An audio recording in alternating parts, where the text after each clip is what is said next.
Bismillahirrahmanirrahim. Assalamualaikum warahmatullahi wabarakatuh.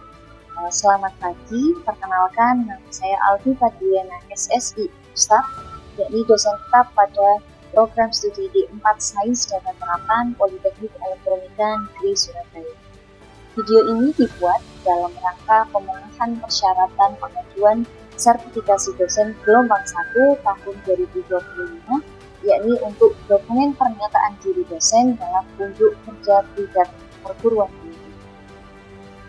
Dalam video ini saya akan memaparkan terkait dokumen pembelajaran mata kuliah, yakni mata kuliah Statistika Dasar dengan kode SD 04110, yang mana mata kuliah ini adalah mata kuliah wajib yang wajib ditempuh oleh mahasiswa di 4 Sains Data Terapan FENS pada semester 1 dengan bobot SKS sebanyak 2 SKS.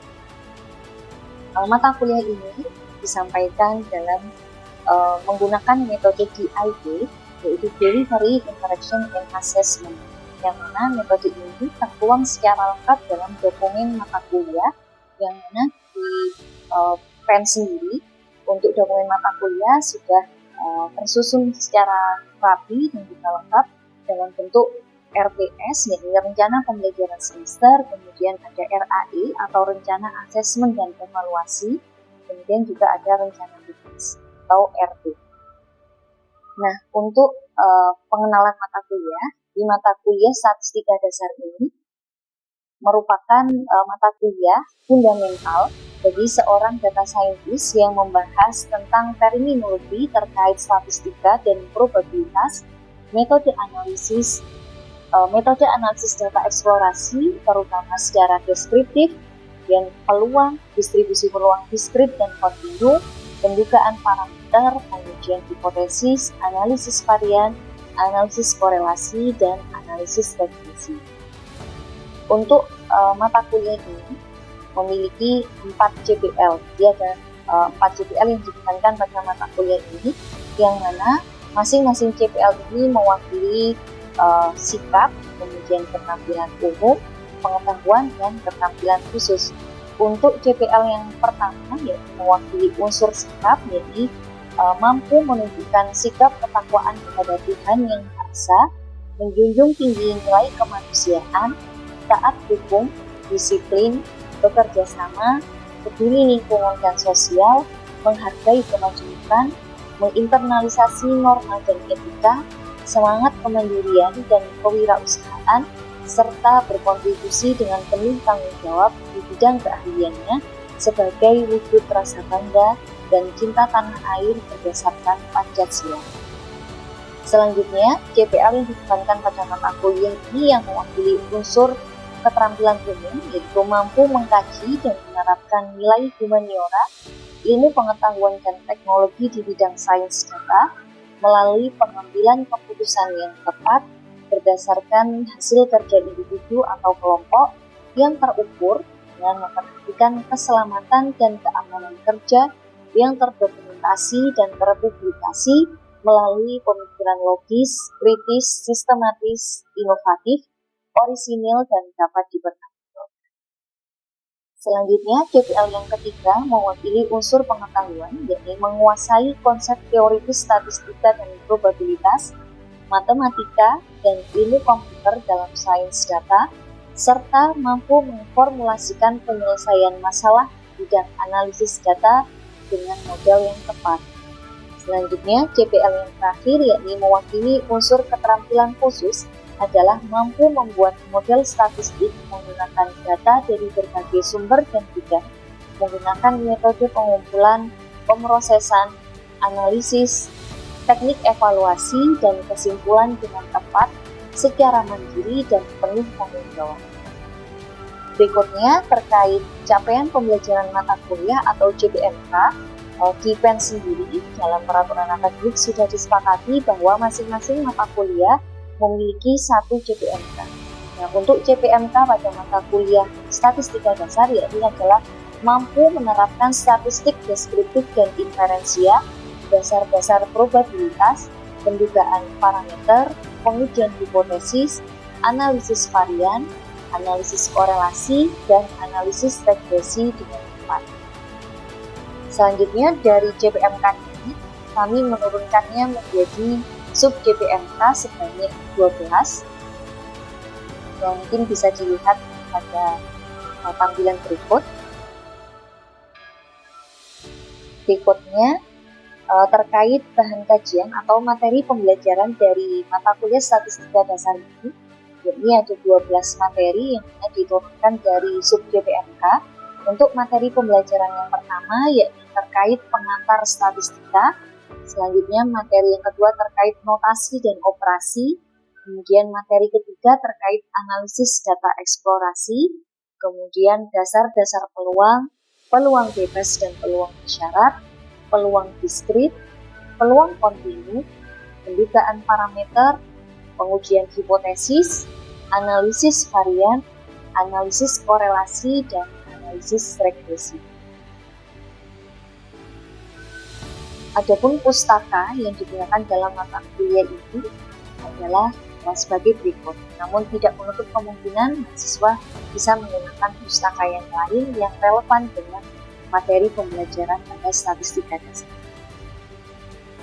Adapun metode pembelajaran dalam mata kuliah statistika dasar ini yakni terdiri dari dua, yaitu luring dan juga daring. Namun terfokus pada luring karena perkuliahan dilakukan secara tatap muka. Kemudian untuk yang daring itu hanya digunakan sebagai support atau suplemen. Biasanya dilakukan secara sinkronus maupun asinkronus melalui sistem informasi atau LMS yang dimiliki oleh PENS yang disebut dengan Evolpens. Kemudian untuk kriteria atau teknik penilaian, kriteria dalam penilaian mata kuliah statistika dasar yaitu menggunakan pedoman penskoran. Kemudian untuk teknik penilaiannya yaitu menggunakan observasi di dalam kelas dan juga evaluasi di kelas.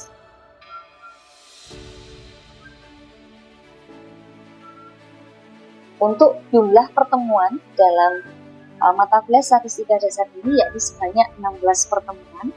Namun sesuai kesepakatan akademik atau peraturan akademik yang disahkan di Politeknik Elektronika Negeri Surabaya, materi perkuliahan diselesaikan sebanyak 13 minggu perkuliahan.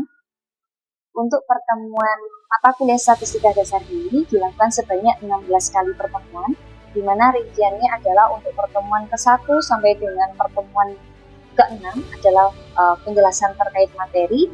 Kemudian pada pertemuan ke-7 digunakan untuk evaluasi tengah semester atau UTS.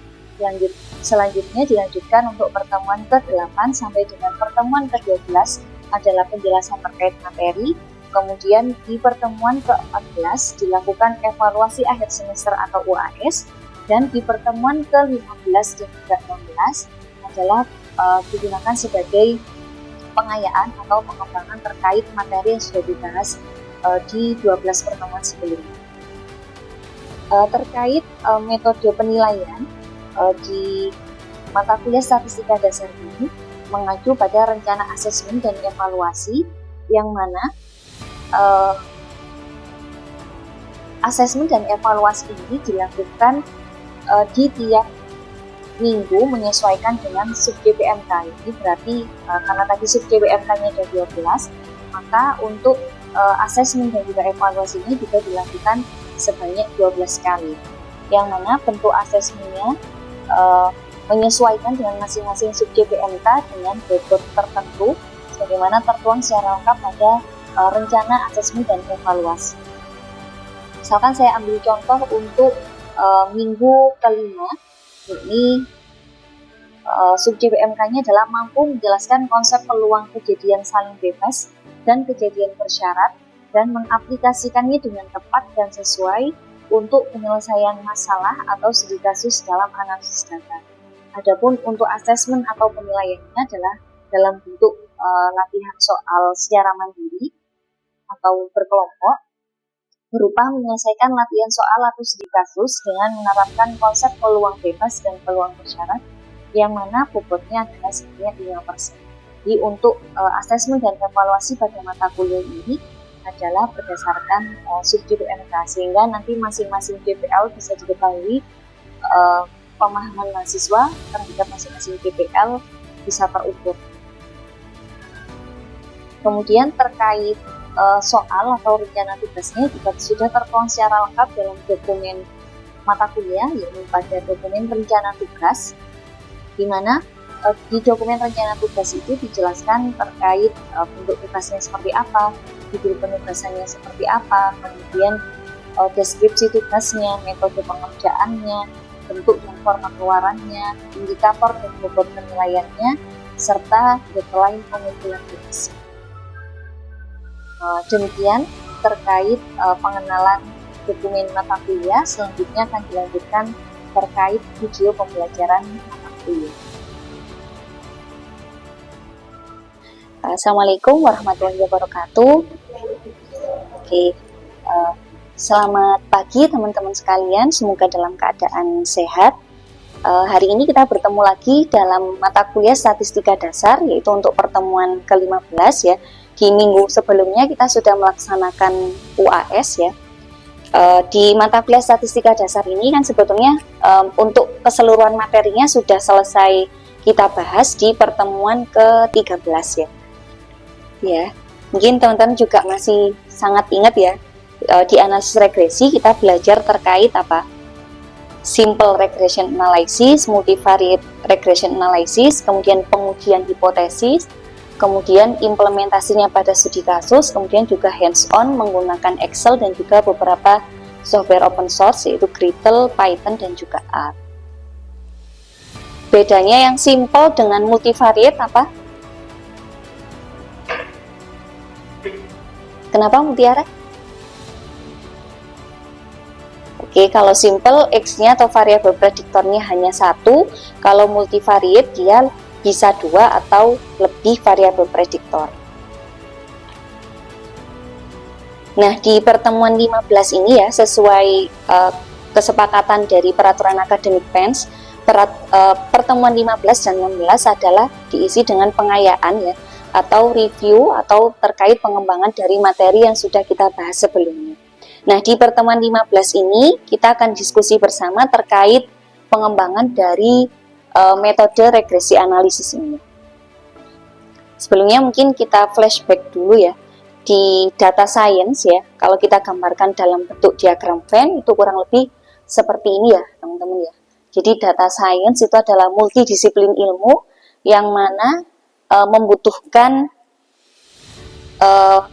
kemampuan fundamental atau pemahaman fundamental di matematika dan statistik, kemudian ditunjang dengan pengetahuan di computer science atau kemampuan untuk mengoding, kemudian juga terkait domain knowledge-nya itu sendiri. Nah, ini ya beberapa teori yang mendukung data science ya, kurang lebih ini beberapa sudah kita pelajari di mata kuliah statistika dasar ya. Nah, untuk beberapa metode yang lainnya ini belum kita bahas, namun nanti akan kita bahas di mata kuliah yang lain.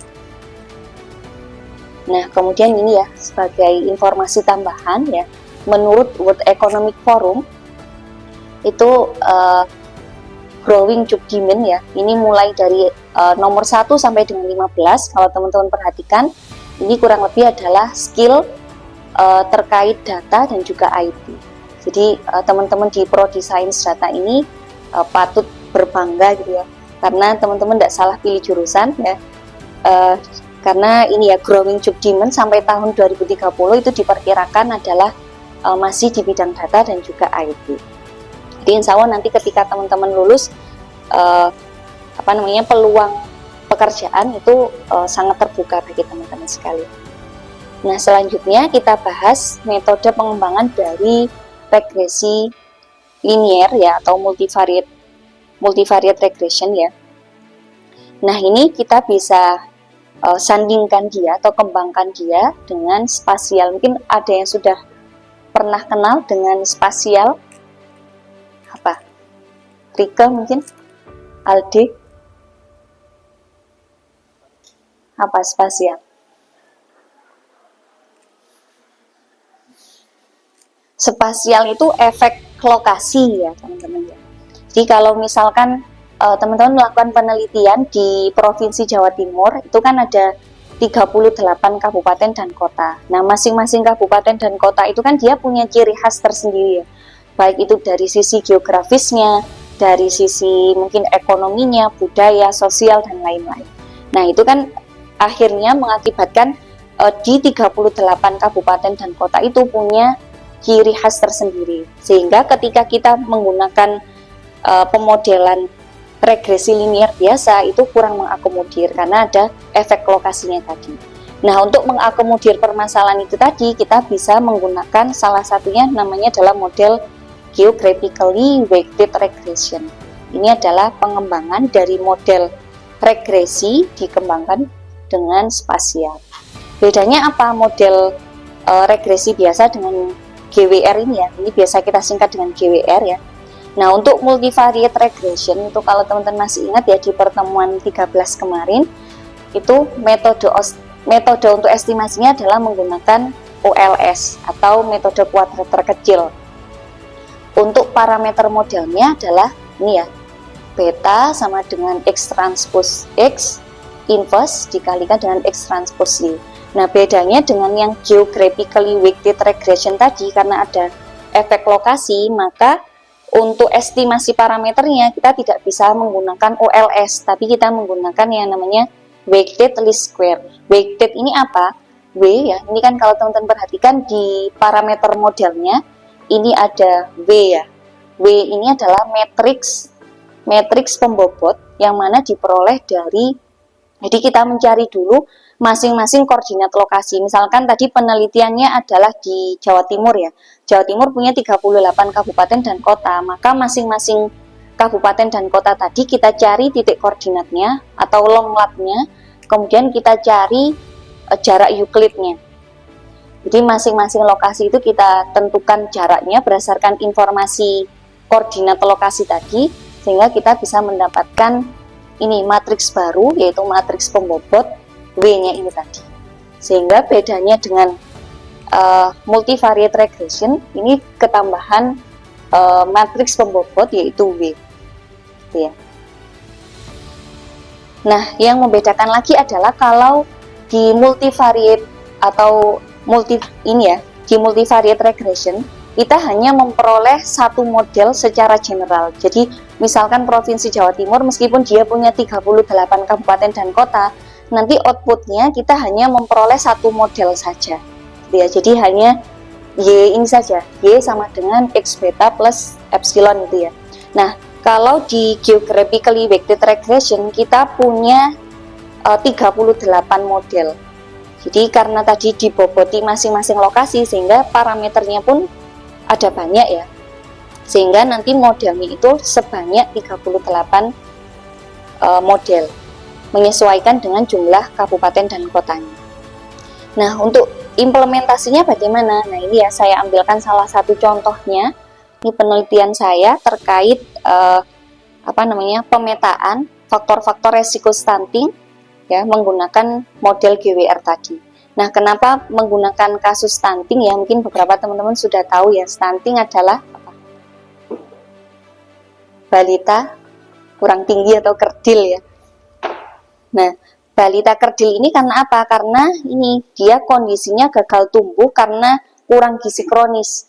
Mulai dari 1000 hari pertama kehidupan. 1000 hari pertama kehidupan ini dihitungnya mulai dari masa kehamilan sampai dengan si bayinya tadi usia kurang lebih 2 tahun. Nah, kenapa stunting ini urgent untuk dilakukan penelitian ya? Karena stunting ini selain mengakibatkan perkembangan otak anaknya ini lambat ya, kemudian nanti di masa pertumbuhannya atau ketika dia dewasa itu riskan terkena penyakit metabolik ya, atau penyakit tidak menular seperti diabetes, obesitas, stroke atau penyakit jantung, yang mana ini juga akan mengganggu produktivitasnya ketika dia tumbuh menjadi manusia produktif atau dewasa. Nah, imbasnya lagi berdasarkan data dari Bank Dunia itu ternyata kerugian ekonomi dari kasus stunting ini adalah 2-3% dari produk domestik bruto. Atau misalkan ketika PDB-nya Indonesia itu nilainya 13.000 triliun karena stunting itu negara Indonesia itu bisa rugi sekitar 260 sampai 390 triliun per tahun. Tuh. Makanya penelitian terkait stunting ini perlu dilakukan. Nah, ini ya, peringkat Indonesia itu sangat jauh ya terkait stunting ini. Kemudian juga stunting ini terkait dengan agenda SDGs. SDGs teman-teman mungkin sudah sering dengar ya, karena di SDT ada riset grup terkait SDGs ya. Jadi stunting ini masuk dalam proyek utamanya RPJMN ya. RPJMN ini adalah rencana pembangunan jangka menengah nasional yang mana diturunkan dari SDGs. Nah, di tahun 2030 itu targetnya adalah di seluruh dunia itu hilang masalah yang berkaitan dengan gizi. Nah, kemudian ini kasusnya adalah di Jawa Timur ya, yang mana dari 38 kabupaten kota itu memiliki keragaman ya, entah itu dari geografisnya, ekonomi, sosial, budaya, ataupun yang lainnya. Sehingga diperlukan penelitian ya terkait apa sih yang menjadi faktor penyebab dari masing-masing kabupaten dan kota di Jawa Timur itu berkaitan dengan kasus stunting tadi. Nah, pendekatannya salah satunya adalah menggunakan GWR ini tadi. Nah, ini untuk variabel penelitiannya. Ini untuk variabel prediktornya ada 11 ya. Kemudian untuk variabel Y atau variabel responnya tentunya adalah prevalensi stunting di Jawa Timur untuk 38 kabupaten kota. Kemudian untuk penentuan variabel prediktornya ini tidak serta-merta atau mengarang gitu ya. Jadi ada landasannya, yaitu dari beberapa instansi terkait gizi. Nah, kemudian langkah berikutnya setelah kita menentukan variabel prediktornya, kita bisa melakukan proses sebagaimana proses di analisis regresi seperti biasa ya. Jadi kita menentukan parameter modelnya, kemudian setelah ketemu parameter modelnya, kita melakukan apa? Masih ingat ya? Setelah ketemu parameter model di regresi, kita melakukan apa? Uji hipotesis ya. Uji hipotesis kalau di regresi ada berapa? 2 ya. Ada uji parsial dan uji simultan. Uji parsialnya kita menggunakan uji T, uji simultannya kita menggunakan uji F. Nah, karena di GWR ini kan tadi berdasarkan lokasi ya, makanya untuk uji simultan tidak diperlukan, kita hanya perlu melakukan uji parsial atau uji T saja. Nah, kemudian setelah dilakukan pengujian parsialnya, kita bisa tentukan seperti ini. Ini adalah outputnya. Jadi pemetaan kabupaten kota di Jawa Timur berdasarkan variabel prediktor yang diduga berpengaruh signifikan terhadap prevalensi stunting. Nah, misalkan kita ambil contoh di Lamongan ya. Ini ya, Lamongan ini kan warna biru ini ya. X5, X6, X7 dan X8. Berarti yang mempengaruhi prevalensi stunting di wilayah Lamongan itu adalah X5 yaitu ASI eksklusif, kemudian ada X6 imunisasi dasar lengkap, X7 yaitu akses sanitasi layak, kemudian X8 adalah akses air minum layak. Jadi nantinya untuk pemerintah wilayah Lamongan itu bisa menyesuaikan ya ketika akan melakukan perumusan kebijakan ya terkait misalkan penurunan prevalensi stunting, maka yang perlu difokuskan adalah pada faktor-faktor itu tadi. Gitu juga dengan kabupaten dan kota di wilayah lain. Jadi ini adalah contoh ya, salah satu pengembangan dari model regresi. Nah, untuk menggambar layout seperti ini, teman-teman bisa menggunakan banyak software ya. Biasanya kalau di instansi pemerintahan itu yang sering digunakan ya untuk menampilkan pemetakan yang seperti ini, itu bisa menggunakan software ArcGIS ya, khususnya ArcMap, atau misalkan yang open source teman-teman bisa pakai QGIS. Ya, kalau misalkan dashboard ada banyak pilihan ya, bisa pakai Power BI, Tableau atau yang lain. Atau bahkan Excel pun juga bisa teman-teman manfaatkan untuk membuat map seperti ini. Ya.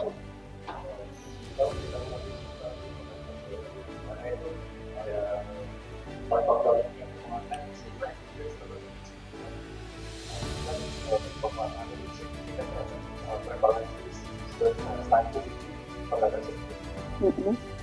Untuk faktor apa yang menjadi concern harus diberikan dengan cara dengan atau terus berpengaruh signifikan misal kita perlu ngasih perhatian.